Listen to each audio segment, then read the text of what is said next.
एक गांव में सरोज नाम की एक गरीब अंधी बुढ़िया अपने बेटा बहू के साथ रहती थी। वो गणेश जी की परम भक्त थी और सदैव गणेश जी की भक्ति किया करती थी, पर उसका गणेश जी की पूजा आरती करना बेटा बहू को पसंद नहीं था। अम्मा, जितनी मर्जी पूजा कर लो, हमारी गरीबी कभी दूर नहीं होने वाली। पिछले 3 महीने से घर पर ही बैठा हूँ, कमर में दर्द जाने का नाम नहीं ले रहा। इसी वजह से कोई मजदूरी का काम भी नहीं मिल रहा। लेकिन इन्हें समझ कहाँ आता है, जब देखो गणेश जी की पूजा करने में लगी रहती हैं। अरे तुम आंखों से देख नहीं सकती हो अम्मा, फिर भी तुम गणेश जी की पूजा करना नहीं छोड़ती हो। इतने दुखों के बाद भी वो तुम्हारी नहीं सुनते। मुझे विश्वास है एक दिन गणेश जी हमारी प्रार्थना जरूर सुनेंगे और हमारे दुख के दिन भी दूर हो जाएंगे।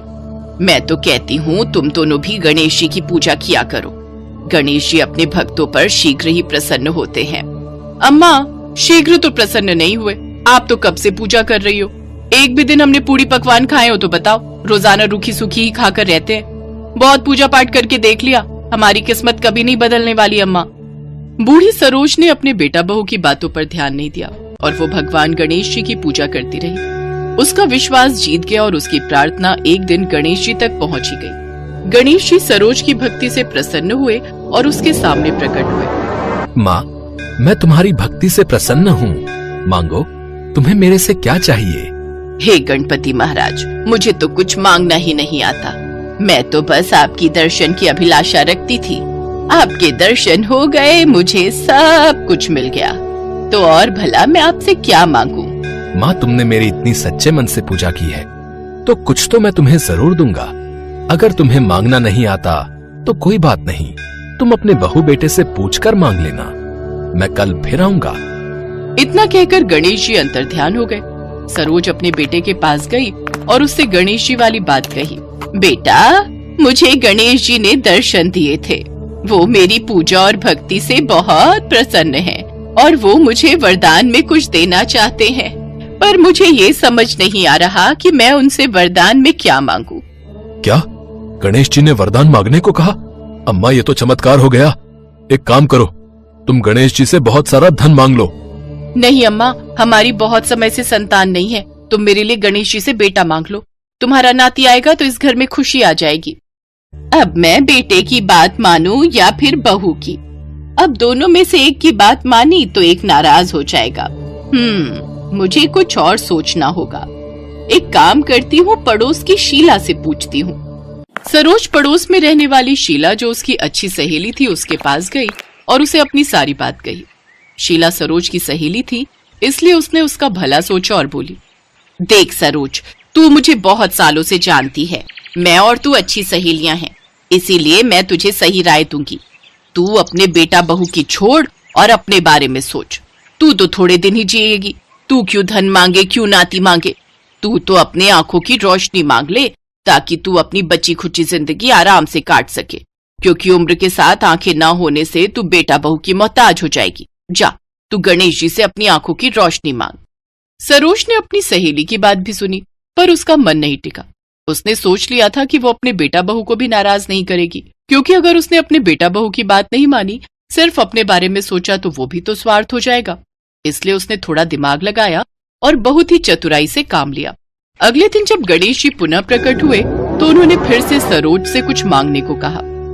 माँ, अब तो तुमने सोच लिया होगा कि तुम्हें मुझसे क्या मांगना है। बताओ, तुम्हारी इच्छा पूरी करने के लिए पुनः तुम्हारे समक्ष मैं प्रकट हुआ हूँ। हे गणेश देवता, अगर आप मुझ पर प्रसन्न हैं, तो 9 करोड़ की माया दें, निरोगी काया दें, आंखों की रोशनी दें, नाती पोते दें और परिवार को सुख दें, अंत में मुझे मोक्ष दें। बूढ़ी सरोज ने चालाकी से गणेश जी से वो सब मांग लिया जो उसके बेटा बहू और उसकी खुद की इच्छा थी। सरोज की बात सुनकर गणेश जी मुस्कुराने लगे और बोले, अम्मा, तुमने तो मुझे ठग लिया। मैं तुम पर अति प्रसन्न हूँ। तुमने अपने परिवार की इच्छाओं को भी ध्यान में रखा, इसलिए वचन के अनुसार तुम्हें सब मिलेगा। तुम्हारी सारी इच्छाओं को मैं पूर्ण करता हूँ। गणेश जी अपना हाथ उठाते हैं और उनके हाथ से एक चमत्कारी रोशनी निकलती है और बूढ़ी सरोज की आंखों पर पड़ती है। सरोज की आंखों की रोशनी लौट आती है। सरोज का घर महल में बदल जाता है। उसके घर में धन धान्य हो जाता है। कुछ समय बाद सरोज की बहू माँ बन जाती है और एक सुंदर से बालक को जन्म देती है। सरोज के साथ साथ अब उसके बेटा बहू को भी गणेश जी पर पूर्ण विश्वास हो गया और अब वो भी अपनी माँ की तरह भगवान गणेश की पूजा करने लगे। और फिर उनके घर में कभी भी सुख समृद्धि का अभाव नहीं हुआ। कहते हैं जिस घर में भी भगवान श्री गणेश जी की पूजा और भक्ति की जाती है उस घर में सदैव धन धान्य और सुख समृद्धि का वास रहता है।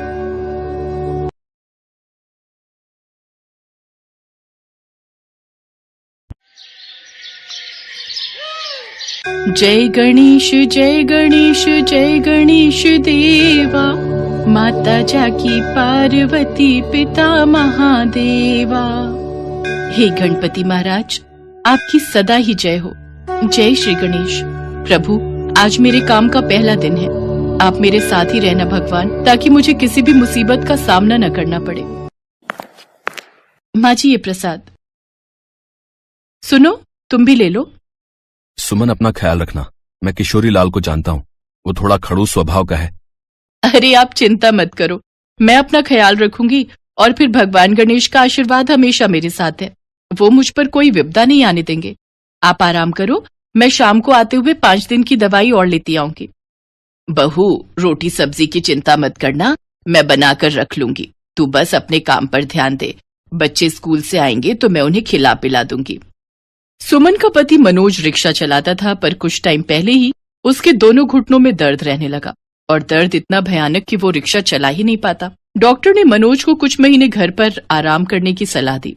इसी बीच घर में पैसों की तंगी शुरू हो गई, इसलिए सुमन ने घर से बाहर निकलकर काम करने का विचार किया। सुमन को किशोरीलाल किराना स्टोर पर नौकरी मिल गई। देखो सुमन, मुझे मेहनती लोग बहुत पसंद हैं, इसीलिए तुम पूरी मेहनत के साथ यहाँ काम करोगी। ग्राहक को देरी नहीं होनी चाहिए। समय पर सामान पैक कर देना, ये तुम्हारे साथ साथ सभी का काम है। ठीक है सेठ जी, मैं पूरी मेहनत से काम करूंगी। सुमन अपने काम पर लग जाती है।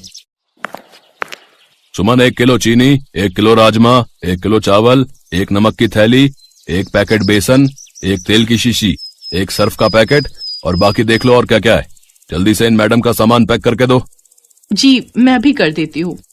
सुमन इसी तरह से दुकान पर आए सभी ग्राहकों के सामान को जल्दी जल्दी पैक कर देती थी। साथ ही साथ सूरज और रमेश भी काम करते थे, पर सुमन नई थी, इसीलिए किशोरीलाल उसको ज्यादा काम दे रहा था ताकि वो काम को सीख जाए। सूरज, तुझे ऐसा नहीं लगता किशोरीलाल कुछ ज्यादा ही फिदा हो रहे हैं सुमन पर? अरे नहीं यार, ऐसी कोई बात नहीं है।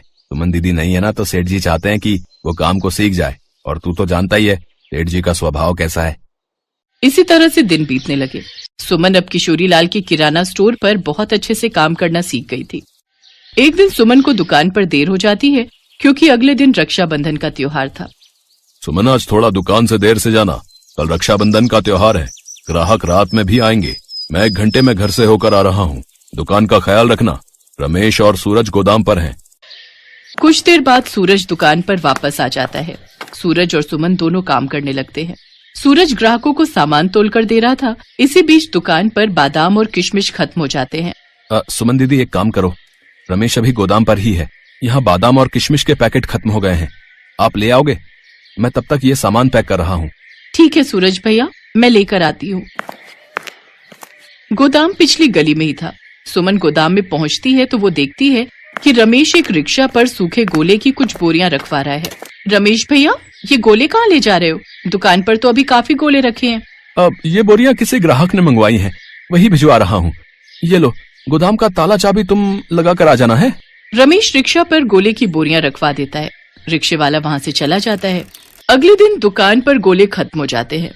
सूरज जैसे ही गोदाम में जाता है वो देखता है गोले का सिर्फ एक ही कट्टा रखा है, बाकी के 6 कट्टे गायब हैं।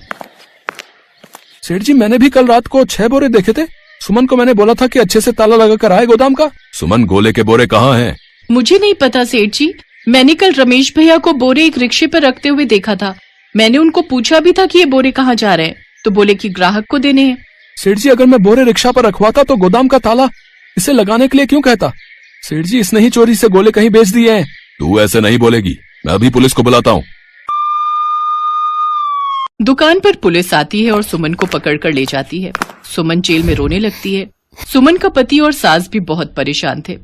उधर सुमन जेल में बहुत रो रही थी और भगवान गणेश को याद कर रही थी। गणेश जी, आप तो हमेशा मेरे साथ रहते हो, मैं तो हमेशा आपका नाम लेकर ही कार्य करती हूँ। आप तो जानते हो मैं चोर नहीं हूँ, मैंने चोरी नहीं की, मेरी मदद करो भगवान, मेरी मदद करो। सुमन की पुकार भगवान गणेश तक पहुंचती है। तभी पुलिस स्टेशन में एक पीले धोती कुर्ते में बहुत ही आकर्षक युवक उसी रिक्शे वाले को लेकर आता है जिसने रमेश के गोले के बोरे चोरी की जगह तक पहुंचाए थे। इंस्पेक्टर साहब, सुमन निर्दोष है। असली गुनहगार किशोरी लाल की दुकान पर नौकरी करने वाला रमेश है। ये रिक्शा वाला आपको सब सच बताएगा। साहब, मुझसे गलती हो गई। पैसों के लालच में आकर मैंने रमेश का साथ दिया। ये महाशय मंदिर के बाहर बैठे थे, जिन्होंने मुझे रमेश के साथ एक आदमी को बोरी बेचते हुए देख और सुन लिया। मेरे घर में मेरे पत्नी और बच्चे हैं।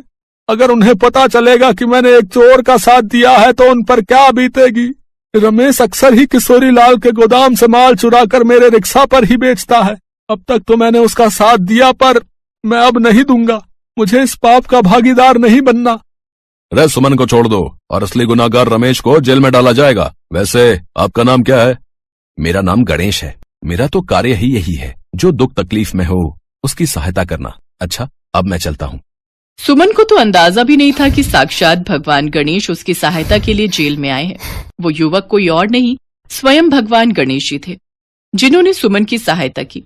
असली गुनहगार रमेश को सजा हो जाती है। सुमन को जब ये बात पता चलती है तो वो भगवान गणेश के मंदिर जाती है और रक्षाबंधन के त्योहार के दिन गणेश जी को राखी बांधती है, क्योंकि आज उन्होंने एक भाई की तरह सुमन की रक्षा की थी। वास्तव में भगवान हमारे माता पिता, भाई, मित्र सभी तो हैं। आप स्वयं मेरी सहायता के लिए जेल में आए, आपने मेरी रक्षा की, आपने मेरी प्रार्थना सुनी। आपकी सदा ही जय हो भगवान गणेश जी, आपकी सदा ही जय हो। आपकी लीला अपरंपार है। रमेश को सजा हो जाती है।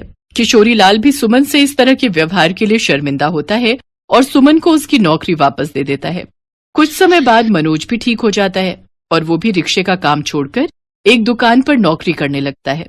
मनोज के साथ साथ सुमन भी काम करती थी, इसलिए घर की परेशानियां धीरे धीरे ठीक हो गई और भगवान गणेश के आशीर्वाद से सुमन का छोटा सा परिवार सुख शांति से जीवन व्यतीत करने लगा।